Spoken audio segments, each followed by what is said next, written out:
Υπόθεση Φοινικούντας. Θα ήθελα τη γνώμη σου σε αυτό το μικρό, πολύ μικρό βίντεο που θα κάνω. Θα ήθελα τη γνώμη σου σχετικά με, για παράδειγμα, αυτή τη στιγμή το συγκεκριμένο θέμα με την υπόθεση της Φοινικούντας.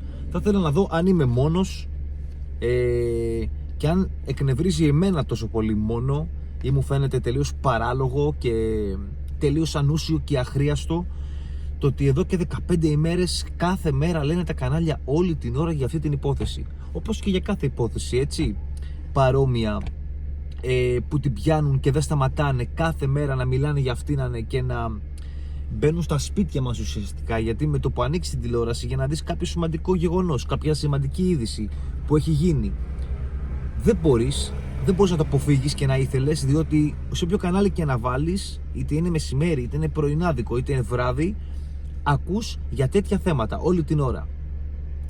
Είτε θα είναι πρωί, να έχεις έναν μπαλάσκα να κάθεται να σου λέει και να σε βρίζει, να βρίζει και να λέει πράγματα που δεν πρέπει για τη ζώνη ώρας τη συγκεκριμένη, είτε να βγάζει τις κοιλιές του έξω κτλ, είτε να μιλάνε τέλος πάντων για τέτοια θέματα που έχουν να κάνουν με δολοφονίες, με εξιχνιάσεις κτλ, και να το κάνουν τόσο συστηματικά, συνέχεια, και όλοι ξέρουμε ότι ο λόγος πίσω από αυτό είναι καθαρά τα νούμερα που γίνονται από όλο αυτό και δεν είναι, εννοείται, το ότι νοιάζονται για όλο αυτό.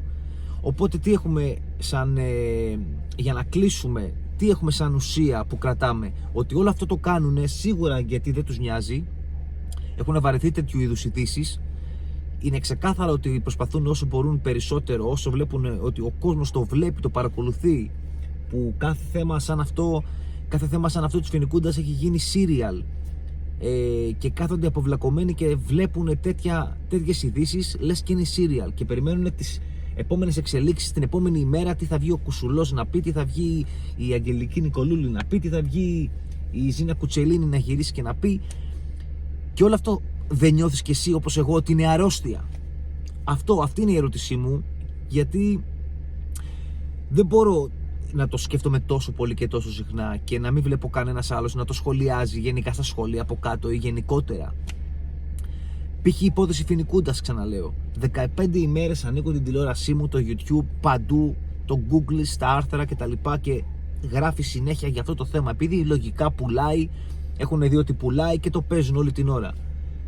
Πέρα από το κακό που κάνουν στον κόσμο, το άγχος, το στρες που του προσφέρουν για αυτή την είδηση και για αυτό το συμβάν το οποίο δεν είναι καλό, τι μας προσφέρει όλο αυτό?